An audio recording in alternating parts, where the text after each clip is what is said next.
Pivot table का आपको एक ऐसा हिडन फीचर बताने वाली हूं जो आपको शायद नहीं पता होगा, और अगर आज आपको पता चलेगा तो कंफर्म है अब आप अपनी रिपोर्ट्स कुछ इस तरीके से भी बना पाएंगे। चलिए ज्यादा टाइम ना लेते हुए चलते अपनी वीडियो की तरफ।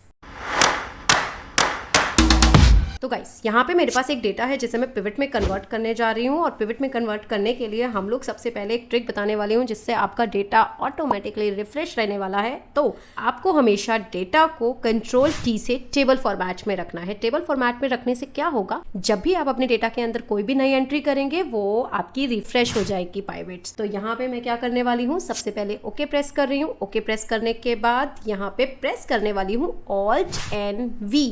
Alt+V आपको अलग अलग प्रेस करना है जो कि पिवट टेबल की शॉर्टकट की है। तो यहाँ जल्दी से अपने डेटा का पिवट्स बनाते हैं, एंटर करते हैं, और हमें यहाँ पे क्या करना है, टेबल और रेंज। आप देख सकते हैं यहाँ पे मेरी पूरी की पूरी टेबल सेलेक्ट हो रही है, ना कि सेल्स।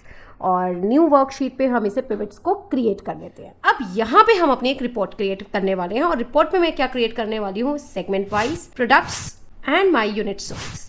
अब यहाँ पे मैंने इतनी सी एक रिपोर्ट तैयार की है जिसमें मैंने सारी की सारी gross sales, sales price, unit sold, discount सब कुछ ले लिया। बट अब सबसे बड़ी प्रॉब्लम यहाँ पे हमें क्या आएगी, जब अगर कोई मुझे ये कहे कि मुझे हर एक सेगमेंट के बेस पे, अब अगर मैं यहाँ सेगमेंट आपको दिखाऊं तो channel partners, enterprises, government, mid market and small business, ये हमारे 5 सेगमेंट है।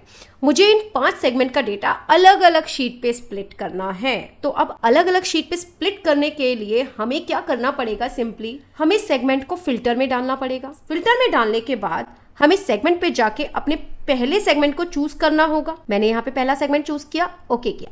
तो अब जहाँ पे देख सकते हैं हमारी फर्स्ट सेगमेंट की डिटेल आ रही है, और हम इसे क्या करने वाले हैं, सिंपली एक और शीट डुप्लीकेट ले रही हूँ जो कि कंट्रोल ड्रैग से होगा। कंट्रोल ड्रैग करते ही डुप्लीकेट आ गई, और अब इस वाली शीट में जो मैं अप्लाई करने जा रही हूँ दूसरा वाला, तो एंटरप्राइजेस। अब यहाँ पे अगर कुछ ऐसा प्रोसेस आप कर रहे हैं कि बार बार पिवट्स बना रहे हैं और पिवट्स बनाने के बाद फिल्टर लगा रहे हैं, तो वो तो बहुत लॉन्ग प्रोसेस है, हमें ये काम नहीं करना, तो मैं डिलीट कर देती हूँ। तो हमें सिंपली क्या करना है, हम यहाँ फिल्टर भी रिमूव कर देते हैं और सारी आइटम्स को सेलेक्ट कर लेते हैं फिलहाल। तो अब ये काम हमने कर लिया है। तो हमने फिल्टर में क्या डाला है, हमने फिल्टर में डाला है सेगमेंट। तो अब हमें सिंपली हर एक सेगमेंट की अलग अलग शीट क्रिएट करनी है। तो शीट क्रिएट करने के लिए हमें क्या करना है, हमें जाना है pivot analyse tab. Pivot analyse tab आपको पिवट टेबल के अंदर ही आके मिलती है। आपको यहाँ पे सबसे पहला ऑप्शन मिल जाएगा इसी टैब में, पिवट टेबल का। आपको इसे क्लिक करना है। क्लिक करने के बाद आपको नीचे मिलने वाला है ऑप्शंस का ऑप्शन। ऑप्शंस के ऑप्शंस को आपने क्लिक करना है। क्लिक करने के बाद आपको सेकेंड ऑप्शन यहाँ मिलने वाला है, show report filter pages. Show report filter pages का मतलब होता है कि जो भी आपने फिल्टर के अंदर अपनी फील्ड ड्रॉप की है, क्या आपको उसकी रिपोर्ट बनानी है।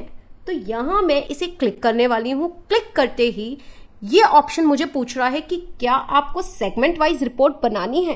तो अगर मैं इस रिपोर्ट को ओके कर देती हूँ, और आप ओके करते ही देख सकते हैं मेरी channel partner, enterprises, government, mid market, small business, पांचों सेगमेंट की अपनी अपनी report with in a second convert हो चुकी है। तो है ना ये मजेदार ट्रिक। अब आप इसमें क्या कर सकते हैं, आप अपनी कोई भी फील्ड जिसके बेस पे आपको अपनी शीट्स को स्प्लिट करना है, तो आप इस फीचर का यूज कर सकते हैं। कैसे, उसी फील्ड को उठा के आपको बस सेगमेंट में ड्रॉप करना है और क्लिक कर देना है इसी ऑप्शन को। अगर आपको पिवट्स की और वीडियो देखनी है तो आपको लिंक डिस्क्रिप्शन में मिल जाएगा, जिसमें बहुत ही बढ़िया बढ़िया अमेजिंग ट्रिक है, शायद आपको ना पता हो ऐसी ट्रिक। तो अगर वीडियो पसंद आए तो लाइक, शेयर, कमेंट जरूर कीजिएगा, और अगर आप चैनल पे पहली बार आए हैं तो जल्दी से सब्सक्राइब पे क्लिक कर दीजिए।